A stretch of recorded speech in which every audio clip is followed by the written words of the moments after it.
What's up, everyone? I'm Aiden, and today we've got an absolute banger of a video. We're going to be re-ranking MLB's top 10 free agent hitters. If you're a baseball fan, this is gonna be a fun one. If you're not a baseball fan, like 99% of you people watching this video, try your best to follow along. To start, this project was inspired by the book Moneyball by Michael Lewis, which centered on how Billy Beane, the general manager of the Oakland A's, the poorest team in baseball, consistently led his team to the playoffs. Now here's how he did it. Beane was a numbers guy, and he looked at players differently than the rest of the league.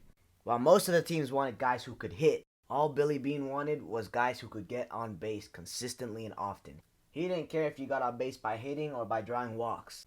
Both were equally effective. Getting a hit and getting a walk both resulted in a base runner. What Beane realized was that guys who walked a lot but were not known for their hitting were so much cheaper than guys who could really swing the bat. And because the other 29 teams were pursuing good hitters, Billy Beane could sign these guys for virtually no money, and it was mutually beneficial. Without Billy Beane, these guys would not be in the MLB. And without these on-base machines, the Oakland A's, they would suck. Alright, so there's your background. That's kind of what we're going to be doing today, but not really. Because we don't have a budget like Billy Beane did. We're not looking at guys who are flying under the radar but are actually really good at baseball. We're looking at guys who have made names for themselves and are going to get paid this offseason. And here's the catch. We are ranking them based on the numbers that Billy Beane felt were important. That means what we're looking for is guys that can get on base, guys that don't strike out, guys that get extra base hits, guys that are consistent and effective. And after looking at all this data, the biggest factor of consistency is on-base percentage. And that's essentially what we're going to be looking at today. There's a lot more stats and numbers that we're going to be looking at other than on-base percentage, but there isn't really time to explain all of them. So let me just tell you right now, that on-base percentage is one of the biggest reflections of a hitter. Keep in mind that some of these players have already signed deals with new teams, and the MLB teams are going to be taking into consideration a lot more than what we're going off of here.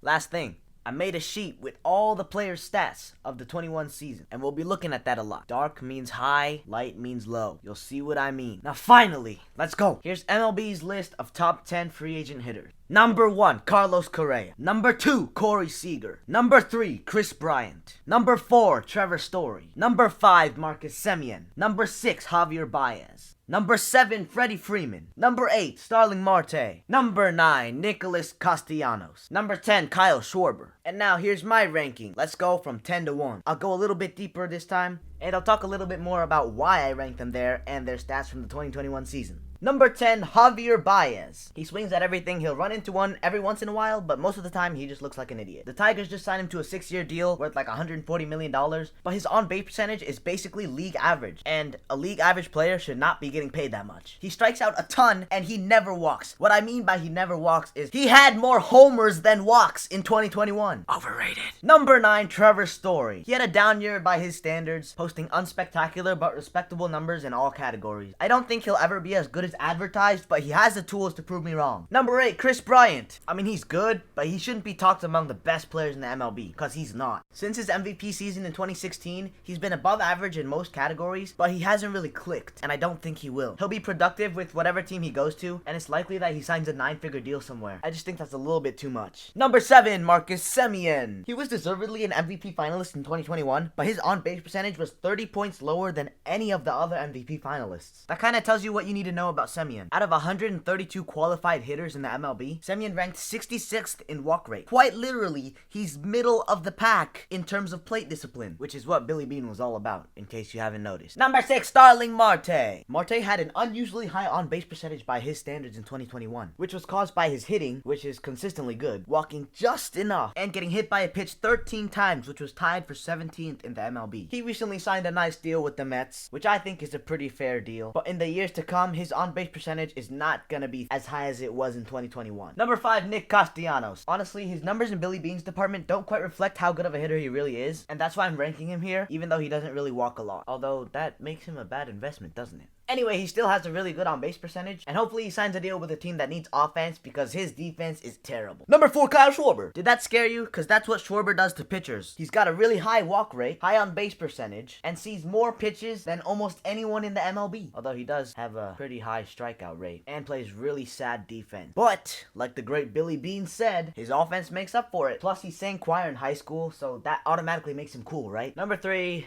Carlos Correa. Even though he's a cheater, he still has it all. He's strong, has a hot wife, and hits absolute tanks. But most importantly, he has really great plate discipline. He's about to get paid too. Cheaters don't deserve this kind of life. Number 2, Corey Seager. Didn't see many pitches in an injury-shortened 2021, but he's selective and hits with authority. He had a high walk rate and a low strikeout rate in 2021, which I predict is exactly what the Rangers are gonna get after signing him to a $325 million contract. And number 1, the future Hall of Famer, Freddie Freeman, one of the most reliable and consistent hitters in all of baseball. Freeman's been around the game for a while, has really great plate discipline, and doesn't swing and miss often. A lot of walks, low strikeouts, good power numbers. He's everything a team could want. I think he deserves $150 million at least, and he gets to keep all of it, because his son is going to get a baseball scholarship somewhere. So there's my list of top 10 free agent hitters. Hopefully you enjoyed that, and for those of you who have fallen asleep, I've been instructed to wake you up, so wake up! And, bye.